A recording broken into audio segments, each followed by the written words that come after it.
Hello guys, I have a new update from our application area. Please follow me.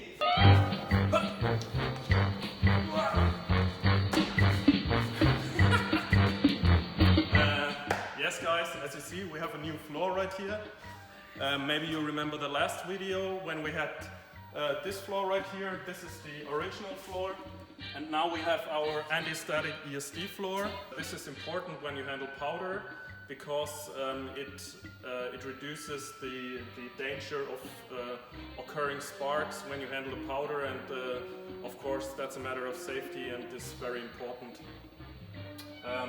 In the layer below we have some lines which conduct the power, and the connection to the to conduct all the power is right here. Here are some couple lines, as you see. So that's about it from this week's update, and as you know, we proceed and we'll keep you updated. Thank you guys, bye bye.